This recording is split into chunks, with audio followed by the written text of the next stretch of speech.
Hey, welcome back to Key to Learn English, the podcast where real conversations help you grow your English. And maybe, just maybe, your life a little bit too. I'm Sarah. And I'm Ryan. And today, today we are going somewhere deep. Somewhere that I think a lot of people need to go, but rarely do. Today's topic is self-respect. And before you think, oh, that sounds like something from a motivational poster, I promise you, this is not that. This is real. This is personal. And Ryan and I both have stories about this that we've never really talked about publicly. Because self-respect is one of those things that sounds obvious. Like, of course I respect myself. But then you look at the way some people treat you and you accept it. You look at the things you say to yourself and, would you ever say those things to a friend? Probably not. And that gap between how we treat others and how we treat ourselves, that is exactly what we're exploring today. 4 big ideas, real stories, and a word tour at the end with 8 expressions you can actually use. Quick level reminder. This is B1, Intermediate English. If you're A2, you are so welcome here. Just listen, breathe, and come back a second time. Every listen makes you stronger. And our comment challenge today, write 1 sentence finishing this. I show self-respect when I... It could be something you already do, or something you want to start doing. Just 1 sentence. We want to read yours. Also, please like this episode, subscribe to Key to Learn English, and share it with someone who needs a little reminder of their own worth today. You might not know it, but that share could mean everything to someone. Okay, let's get into it. Okay, first idea. And I want to start here because I think there's a huge misunderstanding about self-respect. A lot of people, especially people who were raised to be humble, to be quiet, to always put others first. They confuse self-respect with arrogance. Like, if I value myself too much, am I being selfish? This is so important, because that confusion stops people from building self-respect at all. They think, I shouldn't think too highly of myself. That's pride. That's ego. So they go in the opposite direction. They shrink. They apologize constantly. They say yes when they mean no. Right. And here's the distinction that changed everything for me. Arrogance says, I am better than other people. Self-respect says, I am just as valuable as other people. Those are completely different things. Arrogance puts you above others. Self-respect puts you at the same level. It's not, I'm more important than you. It's, I matter too. That shift is huge. I grew up in an environment where asking for what you need was seen as demanding, where saying no to someone felt almost rude. And so I spent years saying yes to everything. Yes to helping when I had nothing left to give. Yes to plans I didn't want. Yes to situations that made me uncomfortable. And how did that feel? Exhausted. Really exhausted. And kind of invisible. Because when you never say what you actually need, people don't know what you need. And then you quietly resent them for not knowing. But how could they know? You never told them. Oh, that's so relatable. The silent resentment. You're doing everything for everyone, feeling completely drained, and then feeling annoyed at people who had no idea you were struggling, because you never said anything. Exactly. And that is what a lack of self-respect looks like in real life. It doesn't always look dramatic. It's not always obvious. Sometimes it just looks like a person who is always available, always helpful, always agreeable, and privately, completely empty. And I want to say this clearly. If you grew up being told that your needs don't matter, or that wanting things is selfish, or that you should always put yourself last. That was not right. That was not true. And unlearning it is hard. But it is so, so worth it. So, idea 1. Self-respect is not arrogance. It is not ego. It is the quiet, firm belief that you matter. Not more than others, but not less either. And that belief? It changes everything about how you move through the world. Okay, idea 2. And this one, honestly, this one hit me hard when I first started thinking about it. Because we spend so much time thinking about how we talk to other people. Are we kind? Are we respectful? Are we encouraging? But almost nobody thinks about how they talk to themselves. And the way most people talk to themselves is not kind at all. Right. Think about the last time you made a mistake. What did you say to yourself? I'm going to guess it wasn't, "That's okay, you're learning. Everyone makes mistakes." Was it? Absolutely not. Mine was more like, "Ryan, what is wrong with you? How did you mess that up? That was so stupid." Yes, that's the inner critic. And here's the test I want you to try. Think about your best friend, someone you love and care about deeply. If they came to you and said, "I made a mistake today. I feel so stupid." Would you say to them, "Yes, you are stupid. I can't believe you did that. What is wrong with you?" I really hope nobody said yes to that. Of course not. You would say, "Hey, it's okay. You're human. You're learning. What happened? How can I help?" You'd be gentle. You'd be understanding. You'd be kind. So why do we give our best friends so much more kindness and grace than we give ourselves? Why is the bar for how we treat strangers higher than the bar for how we treat ourselves? There's actually a name for this practice. Treating yourself with the same kindness you'd give a friend. It's called self-compassion. And research shows that people with high self-compassion are actually more motivated, more resilient, and more likely to try again after failure. Not less, more. Wait, so being kind to yourself makes you more productive? More resilient? That feels backwards from what we're taught. We think being hard on ourselves is what keeps us sharp. Like, if I'm too nice to myself, I'll get lazy. I know, that's the myth. The idea that we need a harsh inner voice to push us forward. But actually, the harsh inner critic doesn't motivate you. It paralyzes you. It makes you afraid to try. It makes you shrink. Whereas self-compassion gives you the safety to try, to fail, and to try again. I started doing something a while back. When I catch myself being really harsh in my own head, like really going at myself, I pause, and I ask, would I say this to someone I love? If the answer is no, and it usually is, I try to reframe it. I say it the way I'd say it to a friend. That practice sounds so simple, but it is genuinely powerful. Because we don't notice how automatic the inner critic is. It runs in the background all day, quietly telling you you're not enough. Quietly making you feel small. And we don't question it because it sounds like our own voice. But just because it's your voice doesn't mean it's the truth.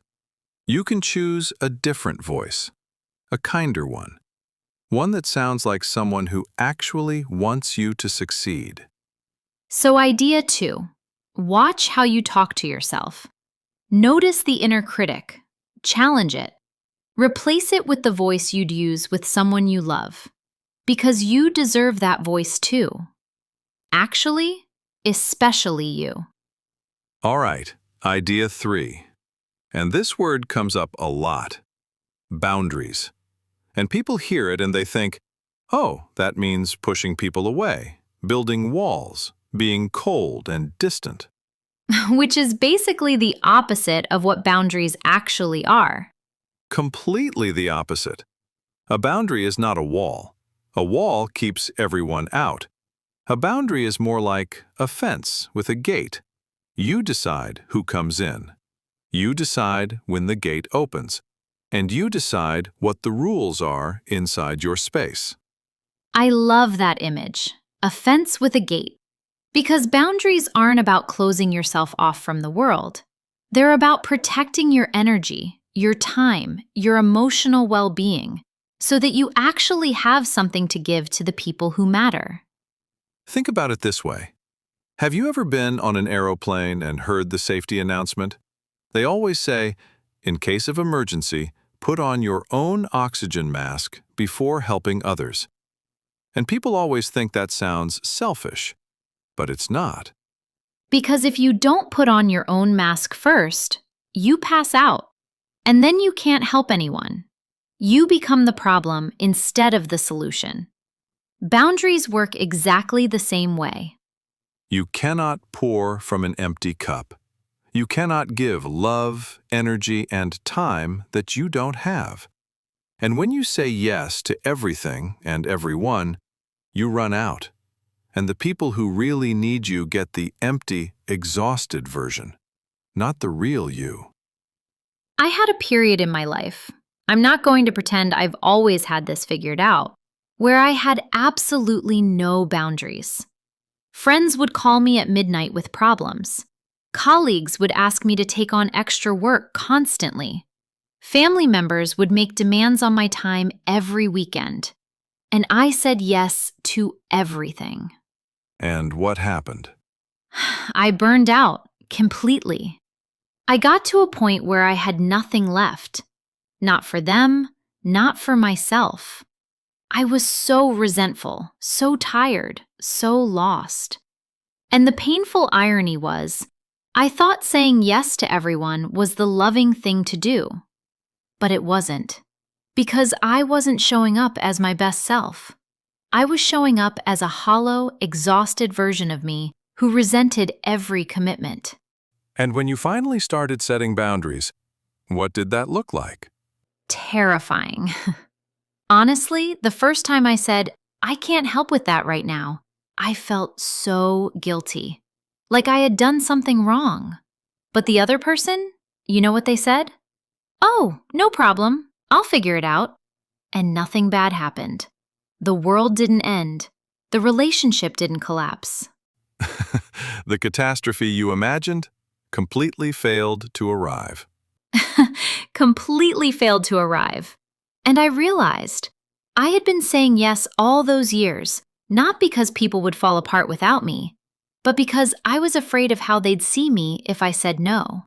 I was protecting my image, not serving their needs. That's such an honest thing to admit. And I think so many people are in that exact place. Saying yes out of fear. Fear of disappointing. Fear of being seen as selfish. Fear of conflict. But when you say no from a place of self-respect, when you say, I can't do that because I need to protect this thing in my life, that is not selfish. That is honest. That is mature. That is self-respect in action. And the people who genuinely love and respect you, they will understand. And the ones who get angry when you set a boundary, that reaction tells you something very important about them. So, idea 3. Boundaries are not walls. They are the fence with a gate. They protect your energy so you have something real to give. And saying no, kindly, honestly, firmly, is one of the most loving and self-respecting things you can do. Okay, last idea. And this one is going to make some of you uncomfortable. In a good way. Are you ready? Oh, I love the uncomfortable ones. Go ahead, Sarah. Here it is. You teach people how to treat you. The way others treat you is, at least partly, a reflection of the signals you send about how you expect to be treated. Let that sit for a second. So, you're saying if people treat me badly, it's my fault? Not your fault, but possibly your responsibility to change. There's a big difference. Because sometimes we send signals without realizing it. We accept poor treatment. We laugh off comments that actually hurt us. We let things go again and again, telling ourselves it's fine, it's not a big deal, I don't want drama. And then we're surprised when the pattern continues. Exactly. Because why would it change? Nobody got any feedback that it needed to. The person who makes an unkind comment and you laugh along, they learn that's okay. The colleague who keeps giving you extra work and you always say yes, they learn she's always available. The friend who cancels plans last minute and you say, no worries, every time, they learn no consequences. Ooh, that one stings a little. Because I have definitely been that person who says, no worries, when I am definitely worried. We all have. And I want to be gentle here because sometimes we accept poor treatment because we've been taught that our feelings don't matter, or because we're scared of conflict, or because we love the person and we don't want to lose them. Those reasons are real and they're human. But here's the truth. When you consistently accept less than you deserve, you don't actually keep the peace. You just delay the conflict. And the resentment builds quietly underneath until one day it either explodes or you just completely pull away. I had a friendship, a really close one, where I was always the one giving. I was always the one listening, helping, showing up. And whenever I needed something, she was busy or distracted, or it somehow became about her. And for a long time, I told myself, that's just who she is. It's fine. But it wasn't fine. It wasn't fine. And the moment I started to gently name what I needed, hey, I really need you to listen to me right now, two things happened. First, she actually tried. She didn't even know she was doing it. Second, I realized I had been suffering in silence when one honest conversation could have changed things months earlier. That is so powerful. Because we think that asking for what we need is demanding or weak. But actually, it's communication. It's clear, honest, adult communication. And it gives the other person a chance to show up for you. They can't read your mind. And the flip side, the people who, even when you name what you need, still consistently disrespect it, that's information. Really important information about whether this relationship is serving you or draining you. Self-respect means being willing to have those honest conversations. It means naming what's not okay. It means not laughing off things that hurt you. It means deciding, quietly, firmly, without drama, what you will and will not accept in your life, and then holding that line. Not with anger, not with ultimatums, just with dignity. Just with the quiet, unshakable knowledge that you are worth being treated well. Because you are. So, idea 4. You teach people how to treat you through what you accept, what you name, and what you walk away from. Start sending clearer signals. Have the honest conversations. And hold the line with kindness, but also with conviction. Word tour! 8 expressions from today. Let's break them down so you can take these words into your real life. Ryan, kick us off. First, arrogance. Arrogance is the belief that you are better or more important than other people. It's an excessive, unjustified sense of superiority, very different from self-respect. Example, he spoke with such arrogance. He never listened to anyone else's ideas. Or, there's a fine line between confidence and arrogance.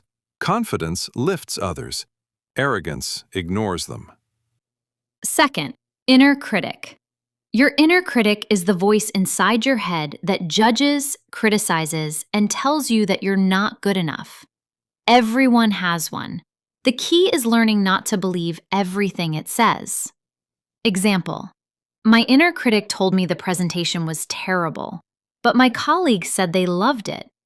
Or, when your inner critic gets too loud, ask yourself, Would I say this to someone I love? Third, self-compassion. Self-compassion means treating yourself with the same kindness, patience, and understanding that you would offer to a good friend. It's not weakness, it's emotional intelligence. Example: after failing the exam, she practiced self-compassion instead of self-criticism and tried again the next month. Or, self-compassion doesn't mean you stop trying. It means you try again without destroying yourself in the process. Fourth, boundary. A boundary is a clear limit that you set about what behavior you will and won't accept. Healthy boundaries protect your time, energy, and emotional well-being. Example: she set a boundary around work emails after 7 p.m., and her stress levels dropped immediately. Or, setting boundaries isn't selfish. It's how you protect your ability to show up for the people who matter. Fifth, resentment. Resentment is that bitter, angry feeling you carry when you feel unfairly treated, often over a long time. It builds quietly when your needs are ignored, including by yourself. Example: he said yes to everything at work until the resentment became impossible to ignore. Or, resentment is often a sign that a boundary was crossed, and you haven't addressed it yet. Sixth, dignity. Dignity is a calm, quiet sense of self-worth. It's the way you carry yourself when you know your own value, without needing to prove it or perform it. Example: even in the argument, she responded with dignity. No shouting, no drama, just clarity. Or, real self-respect shows up as quiet dignity, not loud defense. Seventh, conflict averse. If you are conflict averse, you strongly avoid disagreement or confrontation, even when it would help you.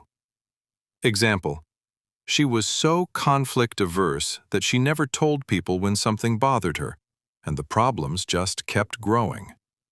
Or, being conflict averse feels safe, but it often means your real needs never get met.